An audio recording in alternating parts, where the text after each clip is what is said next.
Perfect. Good afternoon to all of you. बहुत शुक्रिया आज आप लोग आए यहाँ, आपको आज तकलीफ यहाँ दी।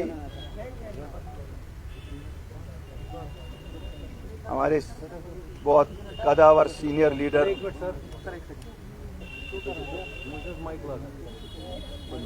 हमारे बहुत सीनियर कदावर लीडर जो 2 बार मिनिस्टर भी रह चुके हैं, उड़ी से इंडिपेंडेंट लड़ रहे हैं।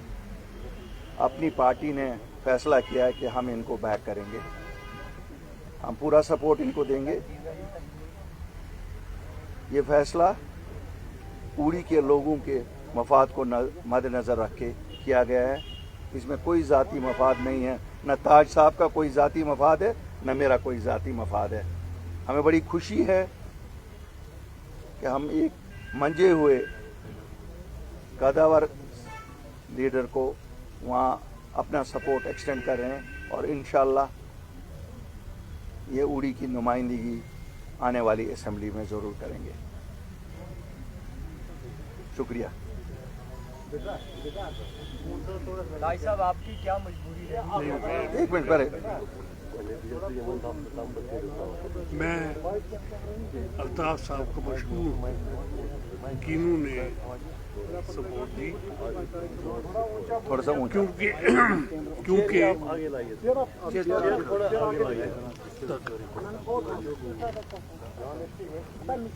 मैं अल्ताफ साहब का और अपनी पार्टी जनाब मेरे देरीना दोस्त जनाब गुलाम हसन मीर साहब का शुक्रिया अदा करता हूँ कि इन्होंने मुझे सपोर्ट किया। बात ये नहीं है कि इलेक्शन में क्या होता है क्या नहीं, बात ये है कि कंसोलिडेशन हो, 1-to-1 फाइट हो, जिसमें हम दिखा सकें कि हम ताकतवर हैं।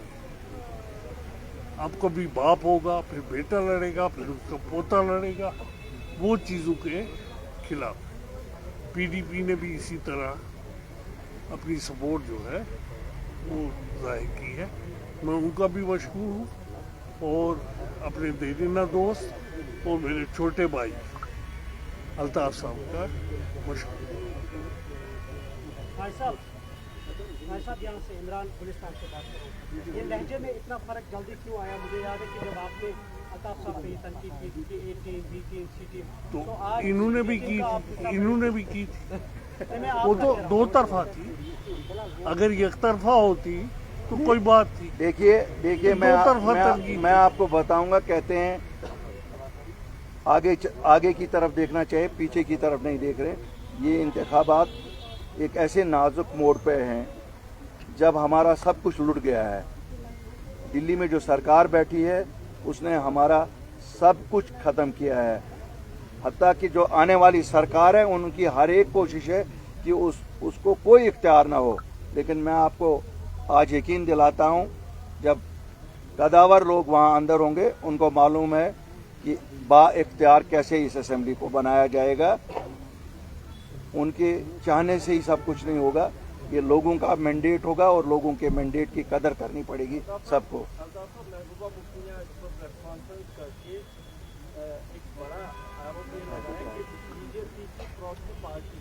अपनी पार्टी को छोड़ के अब बीजेपी की प्रॉक्सी पार्टी AIP बन गई है, यानी उनकी तरफ से सभी पार्टी प्रॉक्सी कांग्रेस और PDP को छोड़ के बाकी सभी पार्टी को बीजेपी की प्रॉक्सी बोला गया। तो आप इसको कैसे देखें? देखिए महबूबा जी मौसम की तरह उनका मिजाज जिस दिन जो हो वैसा बोलती हैं। तकरीबन मुझे लगता है, मेरे ख्याल में अगर उन पे छोड़ा जाए तो वो शायद कल कहेंगी कि पीडीपी भी प्रॉक्सी पार्टी है। कोई भरोसा नहीं है, वो अपनी जमात का भी ऐलानिया तौर कहेंगे, क्योंकि वो हैं, कह भी सकती हैं। वो तो गोद में बीजेपी की पली, ऐसा तो है नहीं, वो तो उनकी गोद में पली। और जो चीफ मिनिस्टरशिप का पेंशन ले रही हैं उसमें हिस्सा 50% तो बीजेपी का ही था। इसलिए बातें अब मैं आरोप नहीं लगाना चाहता हूँ, क्यों हम इस इलेक्शन को मज़ेदार बनाना चाहते हैं। हम इसको ऐसा कड़वाहट नहीं लाना चाहते हैं। आप देख रहे हैं किसी की तरफ से कोई कड़वाहट के बयान नहीं हो रहे हैं। मेरी सबको गुजारिश है, लोगों की खिदमत में लगे। ये ABCDE की कोई बात जब चलेगी तो A फिर नेशनल कॉन्फ्रेंस से शुरू करिए, तो फिर A+ महबूबा जी हैं और हम सब A- में आएंगे। तो इसलिए आरोप लगाने बड़े आसान हैं।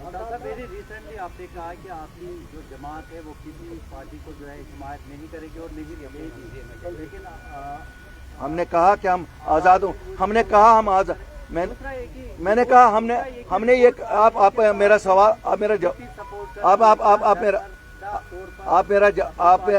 आप मेरा जवाब सुन लीजिए। हम जहाँ पे हमें लगेगा इंडिपेंडेंट कैंडिडेट्स अच्छे हैं और कंसोलिडेशन से चांस बनेगा कि सीटें जीती जा सकेंगी, हम करेंगे, कर रहे हैं, करते रहेंगे। मैंने कल भी स्टेटमेंट दिया कि हम कर रहे हैं, और मुझसे पूछा गया किनको कर रहे हैं, मैंने कहा कल प्रेस कॉन्फ्रेंस करेंगे, मैं आपको बताऊंगा किनको कर रहा हूँ। ये तो कंसोलिडेशन तो ज़रूरी है।